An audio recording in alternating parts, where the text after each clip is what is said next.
Alhamdulillahirabbil alamin, asyhadu an la ilaha illallah wahdahu la syarikalah wa asyhadu anna Muhammadan abduhu wa rasuluh. Allahumma shalli ala sayidina Muhammad wa ala ali sayidina Muhammad. Rabbi israh li sadri wa yassir li amri wahlul 'uqdatam min lisani yafqahu qawli. Rabbi zidna ilma warzuqna fahma. Alhamdulillah, abang dan kakak mohon maaf ibu belum bisa hadir ke kelas karena alasan kesehatan. Kemudian insyaallah semoga ketidakjumpaan kita tidak mengurangi pemahaman dari abang dan kakak ya. Minggu yang lalu sudah diberikan tugas kelompok, di mana masih ada 3 kelompok yang belum ibu terima. Tugasnya silakan ditindaklanjuti baik kepada PJ maupun bisa hubungi Bu Fahim secara langsung. Taib, minggu ini kita akan membahas keseluruhan dari pembahasan yang minggu lalu setiap kelompok sudah dibagikan tugas masing-masingnya ya. Nah, kita bahas satu persatu. Bab ke-6 ini tentang tahammulul hadis wa ada'uhu atau tahammul al-hadis wa ada'ul hadis. Nah, makna dari tahammul hadis bisa kita lihat bahwa tahammul berasal dari kata tahammala ya tahammalu yang berarti menanggung atau membawa. Maka tahammulul hadis adalah yang menanggung atau yang membawa hadis. Secara sederhananya tahammulul hadis yang menerima hadis gitu.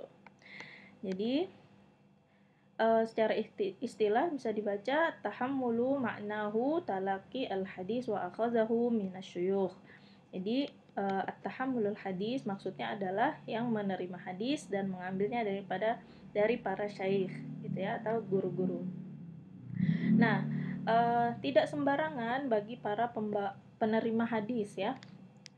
Penerima hadis perlu memenuhi syarat-syarat sebagai berikut, diantaranya yaitu tamyiz, kemudian berakal dan dhabit. Jadi ada 3 syarat-syarat penerima hadis. Tamyiz atau bisa membedakan yang mana yang baik, yang mana yang buruk, kemudian bisa berpikir, kemudian yang kedua yaitu berakal ya, memiliki logika berpikir. Kemudian yang ketiga yaitu dhabit, dapat menjaga hadis yang telah diterimanya dengan baik. Nah, baik secara tulisan maupun hafalannya bisa terjaga, itu dhabit ya. Dapat dipercaya hafalannya maupun hafalan secara lisannya maupun tulisan. Kemudian menurut mayoritas ulama, penerima hadis disyaratkan baligh ya. Baligh maksudnya dewasa.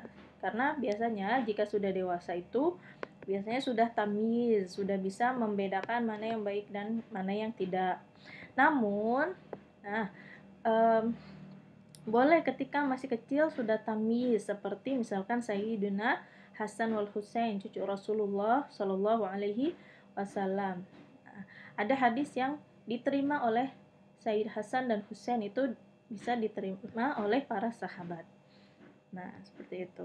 Karena zaman dulu dan zaman sekarang tamyiznya berbeda ya. Kemudian di sini juga disebutkan bahwa ada batasan tamyiz menurut Al-Qadi Al-Iyad. Usia tamyiz ketika sudah berusia 5 tahun. Nah, menurut Al-Qadi Al-Iyad. Kalau menurut Al-Hafiz Musa bin Harun, usia tamyiz adalah ketika sudah dapat membedakan antara sapi dan kedelai. Saat itu ya. Karena di sana sapi dan kedelai itu mirip. Jadi bagi seseorang yang sudah tamyiz, sudah bisa membedakan sapi dan kedelai, itu menurut Al-Hafiz Musa bin Harun. Nah, pendapat ketiga mengatakan usia tamyiz adalah ketika sudah dapat memahami perbincangan dan dapat menjawab pertanyaan walaupun belum berusia 5 tahun. Ketika usianya sudah 5 tahun namun belum dapat menjawab pertanyaan, maka belum bisa dikatakan tamyiz. Seperti itu. Jadi tamyiz di sini lebih kepada kemampuan untuk membedakan, kemampuan untuk menjawab, kemampuan untuk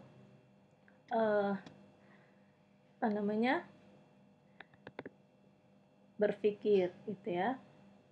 Nah, setelah kita mengetahui makna dan syarat-syarat dari orang yang bisa menerima hadis, maka kita lanjut kepada metode atau turukut tahammulul hadis atau metode atau cara pengambilan hadis dari seorang perawi ya. Jadi sebagaimana kita ketahui sebelumnya ada 8 ya. Yang pertama, di antara 8 cara yang dilalui oleh para perawi untuk mendapatkan hadis adalah as-sama'. Nah, as-sama' secara bahasa bisa dipahami bahwa mendengarkan ya, artinya mendengarkan. Jadi si perawi ini mendengarkan langsung hadis yang didapatkannya dari gurunya gitu. Jadi mendengarkan saat gurunya membaca hadis, kemudian dihafalkan ataupun ditulis ya. Dan dia memiliki hafalan yang dhabit tadi ya. Metode ini seperti metode ceramah yang didengarkan oleh muridnya. Jadi itu adalah metode penerimaan hadis, yaitu as-sama ya. Nah, untuk hasil yang lebih baik, murid yang mendengarkannya itu menulis apa yang disampaikan oleh gurunya sehingga terhindar dari kesalahan atau lupa. Itu dia. Dan ketika ada tulisannya, maka bisa dipastikan kebenarannya. Ini merupakan cara-cara perawi mendapatkan hadis di masa as-sabiqunal awwalun, di masa-masa generasi awal. Jadi bisa langsung mendengarkannya, misalkan dari Rasulullah ya. Misalkan sami'tu Rasulullah sallallahu alaihi wasallam, saya mendengar Rasulullah sallallahu alaihi wasallam yaqulu, berkata gitu ya. Itu biasanya metodenya adalah as-sama, karena ada kata awalnya sami'tu misalkan seperti itu. Selanjutnya, metode yang kedua membaca di hadapan guru. Al-qira'ah 'ala syaikh atau syuyukh ya. Jadi metode ini disebut juga dengan al-ardu ya. Seorang murid membaca hadis di hadapan gurunya. Kalau di pelajaran Al-Qur'an gitu ya, kita kenal dengan talaki. Nah, ini mirip dengan talaki dengan guru. Jadi kita yang baca sebagai murid di depan guru. Nah, baca apa? Baca hadis yang sudah didapatkan, baik hadis yang sudah diterima oleh guru tersebut atau dari guru yang lain. Jadi, guru yang mendengarkan mengoreksi benar atau salah hafalan dari penerima hadis ini gitu ya, dan mengecek hafalannya apakah ada yang salah atau tidak. Imam Ahmad mensyaratkan untuk tahammulul hadis dengan metode ini, murid yang membaca harus paham isi dari hadis yang dibacanya. Sedangkan Imam Al-Haramain mensyaratkan guru yang menyimaknya harus dapat membenarkan ketika ada kekeliruan dari murid. Jadi seandainya tidak mampu membenarkan, maka tahammulnya dianggap tidak sah ya. Artinya guru dan murid harus sama-sama paham, baik gurunya yang mendengarkan jadi bisa mengoreksi kalau sudah paham. Kalau muridnya juga disyaratkan oleh Imam Ahmad harus memahami juga apa yang dibacanya. Menurut mayoritas ulama, tahammul dengan metode ini diperbolehkan dan derajatnya di bawah as-sama yang tadi. Jadi sebagian ulama ada yang berpendapat metode ini lebih unggul dibandingkan as-sama. Ini ada perbedaan pendapat ya. Mayoritas ulama derajat dari metode qiraah dengan guru ini di bawah as-sama. Tapi sebagian ulama yang lain berpendapat qiraah dengan guru itu lebih tinggi atau lebih unggul dibandingkan dengan as-sama. Alasannya bagaimana? Karena ketika guru salah, maka tidak akan ada yang membenarkan kalau tipe as-sama atau kalau cara as-sama misalkan gurunya salah. Tidak ada yang membenarkan kalau menurut ulama yang berpendapat bahwa qiraatu ala syaikh itu lebih kuat keunggulannya gitu ya. Baik, kita lanjutkan insyaallah, semoga mafhum dari dua cara tahammulul hadis ya. Yang ketiga, tahammulul hadis juga bisa dengan cara al-ijazah. Al-ijazah adalah izin dari guru kepada murid untuk meriwayatkan hadis. Nah, al-ijazah merupakan metode tahammul yang baru dan masih diperselisihkan keabsahannya. Dan menurut para ulama juga ada yang boleh, ada yang tidak. Jadi masih diperselisihkan. Namun ulama mutaqaddimin yang awal lalu ya, yang dahulu tidak memperbolehkan ijazah kecuali dengan ketentuan atau syarat-syarat yang sangat ketat. Jadi mereka mensyaratkan guru yang mengijazah harus benar-benar tahu isi hadis yang diijazahkan. Kemudian tulisan yang ada pada kitab murid harus diperlihatkan pada gurunya. Ini harus dilihatkan tulisan muridnya. Dan orang yang menerima ijazah merupakan orang yang berilmu dan dapat dipercaya. Yang dhabit ya. Sehingga hadis yang diijazahkan tidak sia-sia. Nah, ulama mutaqaddimin juga mengijazahkan hanya para murid spesialnya. Seperti Imam Malik tidak mau mengijazahkan kecuali pada murid yang sangat mampu, sangat baik keilmuannya gitu ya, sangat mumpuni, sangat bagus keilmuannya dan bersungguh-sungguh dalam mencari ilmu. Nah, ijazah juga memiliki banyak ragam ya, banyak jenisnya. Cara yang paling baik adalah seorang guru memegang kitab yang diijazahkan, kitab si murid, dan mengijazahi salah satu murid, kemudian mengatakan ini kitab saya mendengar dari fulan dan saya mengijazahkan kepadamu untuk meriwayatkan dariku apa gitu ya, hadis yang ditulis oleh murid yang didapatkan dari gurunya. Metode ini dinamakan ijazah min muayyan lil muayyan fi muayyan. Jadi ijazah dari guru yang sudah ditentukan pada murid yang sudah ditentukan, dan kitab juga yang sudah ditentukan kitabnya.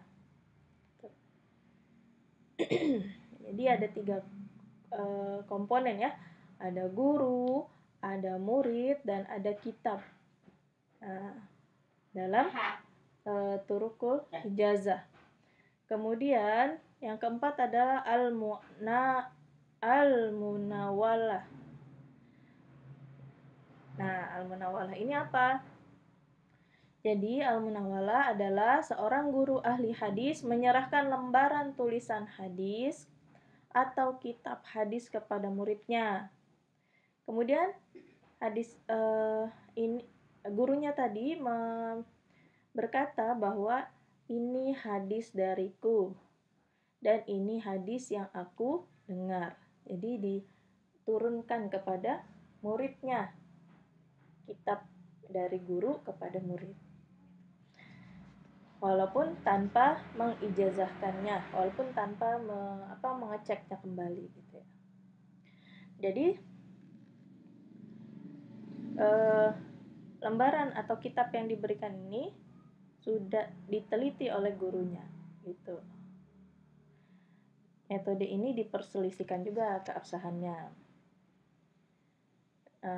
Ada yang sepakat bisa dipakai cara munawalah ini, atau sebagian ulama juga tidak memperbolehkan karena langsung ya, berupa kitab langsung, sehingga dikhawatirkan kurang teliti dalam pengecekannya. Nah,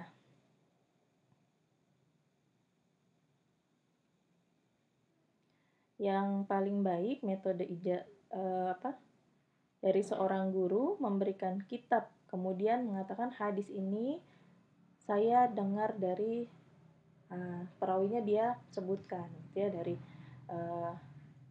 siapa dari siapa dari siapa, ambillah dan riwayatkanlah dariku gitu. Jadi menyambung periwayatnya. Yang kelima adalah al-mukatabah. Jadi seorang ahli hadis menulis sendiri sebagian hadis atau menyuruh orang lain. Kemudian tulisan tersebut diberikan kepada murid yang hadir ya di majelis atau dikirim kepada orang yang tidak ada di majelis melalui orang yang dapat dipercaya. Jadi mukatabah tertulis intinya ya. Intinya katabtu gitu ya, kalau ada saya telah menulis gitu. Min apa dari siapa gitu. Jadi al-mukatabah adalah seseorang menerima hadis dengan cara mendapat tulisan ya dari gurunya gitu. Baik tulisan itu didapatkannya ketika sang murid menghadiri majelis ataupun tidak, ataupun dikirim oleh orang yang dapat dipercaya. Jadi mukatabah ada yang disertai juga dengan ijazah atau pengecekan ulang gitu ya, ketika hadir di majelis guru dan murid. Ada juga yang tidak. Nah, apabila disertai dengan ijazah, maka dia lebih kuat. Jadi talakinya lebih kuat ya. Kemudian yang keenam, i'lamu asy-syaikh. Jadi seorang guru memberitahu muridnya bahwa hadis ini atau kitab ini termasuk yang dia riwayatkan dan telah mendengarkannya dari seseorang gitu ya.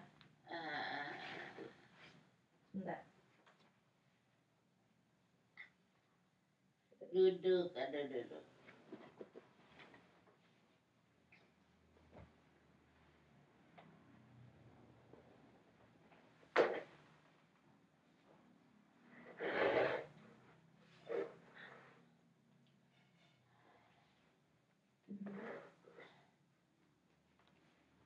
Yuk, kita lanjut. Mohon maaf.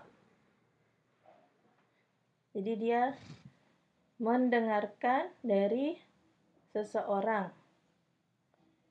walaupun tanpa ketegasan atau sebuah ijazah gitu ya. Ulama yang memperbolehkan penggunaan metode ini memandang karena i'lam mengandung ijazah secara implisit atau secara tidak kasat mata gitu ya. Dia mendapatkan hadis dari seseorang. Pemberitahuan dari guru kepada murid mengindikasikan adanya kerelaan tahammul dan adaul hadis. Jadi pemberitahuan guru kepada murid, saya telah mendengarkan hadis ini dari fulan, misalnya dari seseorang. Nah, itu merupakan ciri-ciri kerelaan seorang guru untuk memberikan hadis dan muridnya untuk menerima hadis. Tapi sebagian ulama tidak memperbolehkan meriwayatkan apabila ada larangan dari gurunya. Misalkan seperti gurunya mengatakan hadis ini saya dengar dari seseorang. Akan tetapi saya tidak mengijazahkannya kepadamu dan jangan meriwayatkan dariku. Nah, ada larangannya juga. Ternyata dalam i'lamu asy-syaikh. Yang selanjutnya adalah al-wasiyah.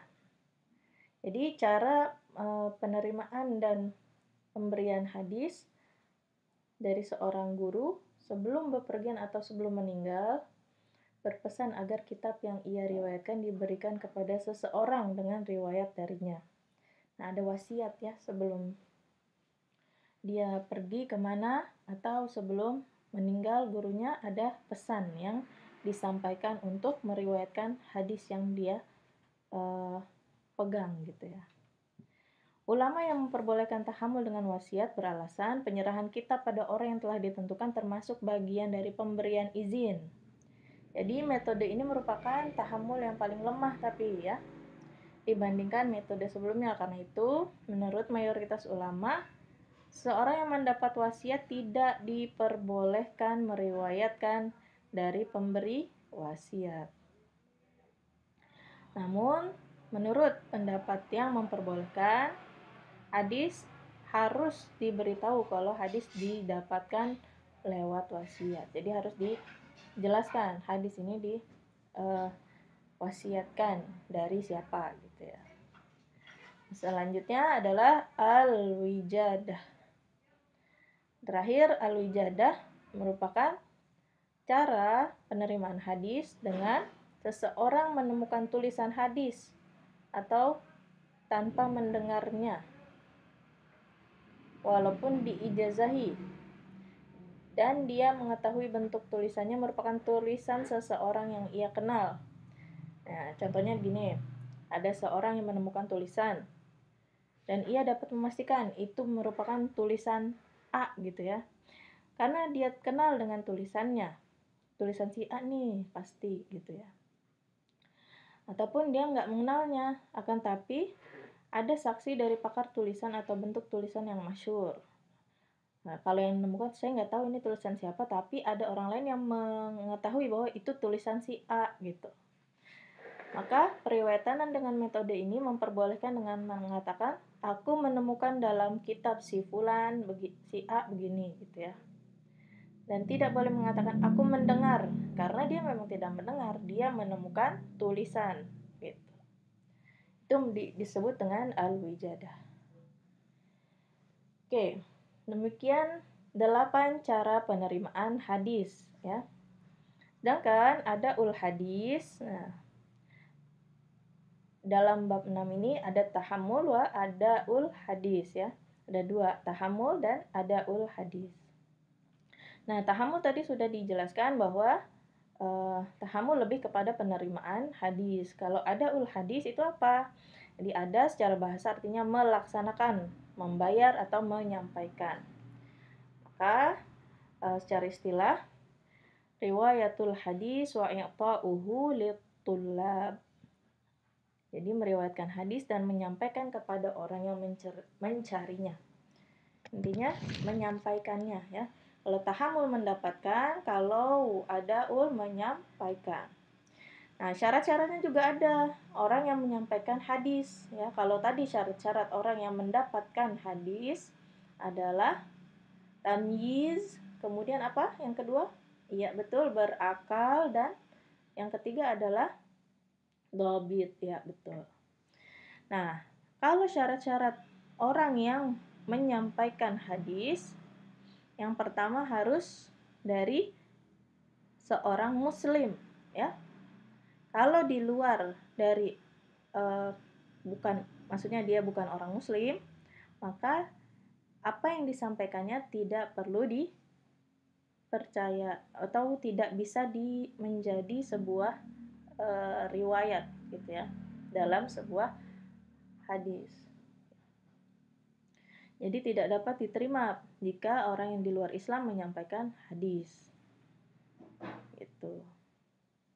Sekalipun misalkan dalam tahammul hadis yang penerimaan hadis itu tidak ada syarat Islam, tapi dalam menyampaikannya ada syaratnya, yaitu harus muslim.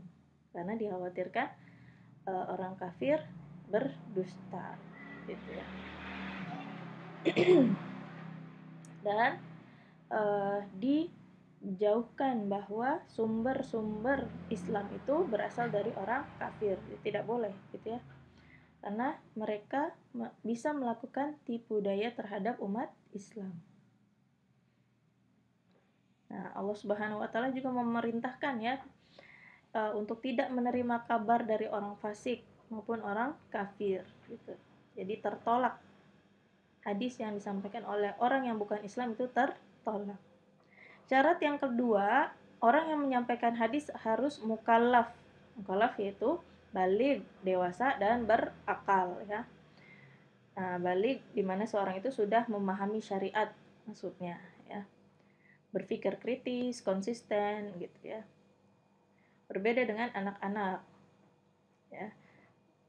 Jadi anak-anak belum bisa konsisten biasanya. Jadi dikhawatirkan jika anak kecil menyampaikan sebuah hadis belum bisa dipertanggungjawabkan. Kemudian yang ketiga syaratnya adalah adil. Jadi selalu dalam kondisi bertakwa, menjaga harga diri gitu ya. Dia melakukan segala sesuatunya dengan sesuai dengan kadarnya gitu. Kemudian dhabit. Nah, ini dhabit seperti yang tadi ya, tahammulul hadis. Jadi sempurna daya ingatnya secara lisan maupun tulisan dalam hafalannya.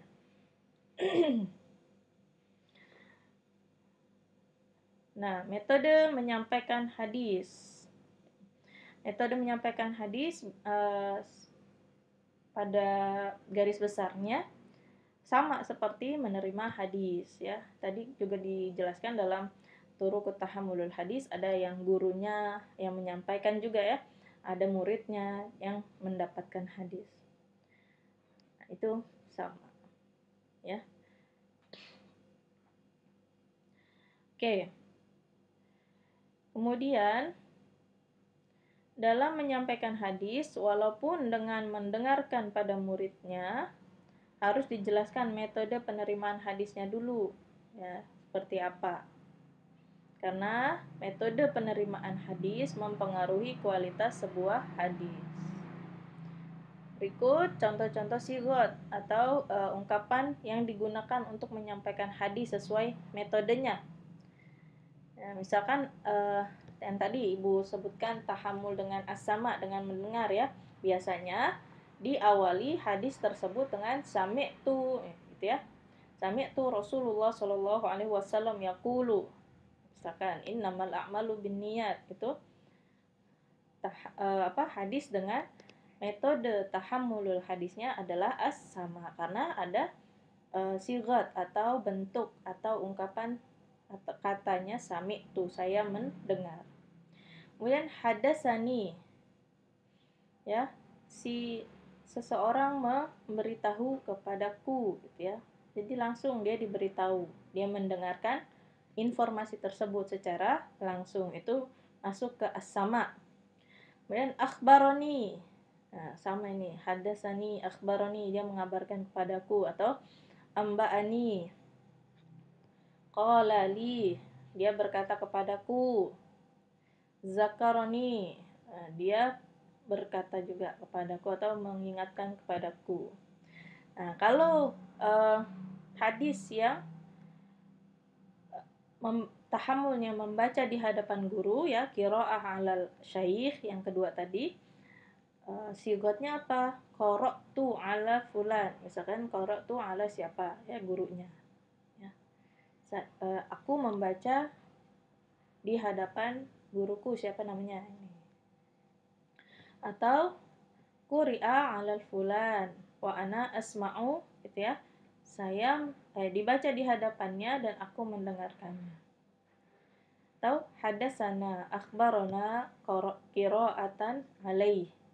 Fulan mengabarkan kepadaku dengan aku membaca di hadapannya.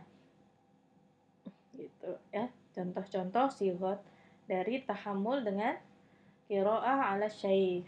Kemudian yang ketiga, tahammul dengan al-ijazah. Akhbarana fulan ijazah. Nah, gitu ya. Fulan mengabarkan kepadaku dengan ijazah. Nah, fulan ini maksudnya seseorang gitu ya. Nama perawi-perawi yang memberikan atau menyampaikan hadis. Akhbarana fima ijazani fulan gitu. Fulan mengabarkan dengan mengijazahkan kepadaku. Ijazah pasti ada kata ijazahnya ya biasanya. Ajazani ijazah gitu ya. Kemudian al-munawalah, akhbarana fulan munawalah, ada munawalah juga. Nawalani, nawalni itu ya, ada juga katanya. Kemudian kalau al-mukatabah, kataba ila fulan qala gitu ya. Fulan mengirim tulisan kepadaku dan berkata. Itu al-mukatabah. Selanjutnya adalah tahammul i'lamu as-syaikh ya. Jadi guru memberitahu bahwa fulan telah mengabarkan hadis apa gitu ya. Fi ma a'lamani syaikh an fulan ahdasahu ya, hadisnya selanjutnya. dan ada al-wasiyah serta al-wijadah. Al-wasiyah misalkan akhbarana fulan bil wasiyah, ada wasiyahnya. Ausa juga ya wasiat. Ada kata-kata wasiyah, ausa gitu ya. Asal katanya. Wasa wasiatnya ya. Dan terakhir al-wijadah wajadtu. Nah, ini saya menemukan wajad. Nah, wijadah al-wajadah. Wajadtu fi kitabil fulan. Saya menemukan dalam sebuah kitab fulan apa? Itu merupakan sigot dari tahammul al-wijadah. Taib mungkin dari Bu Fahim dicukupkan untuk pembahasan bab 6 ya. Insyaallah semoga dapat difahami. Insyaallah mudah ya jika kita memperhatikan beberapa poin di antara tahammul wa adaul hadis ya. Demikian abang dan kakak dari Bu Fahim. Syukran jazilan ala ihtimamikum wa afu minkum min khata'i ya. Haya nakhtatim bi qiraatil hamdalah alhamdulillahi rabbil alamin wa afu minkum maratan saniyan wa nakhtatim aidan bi du'a kafaratul majlis. Subhanaka Allahumma wa bihamdika asyhadu an la ilaha illa anta astaghfiruka wa atubu ilaik. Assalamualaikum warahmatullahi wabarakatuh.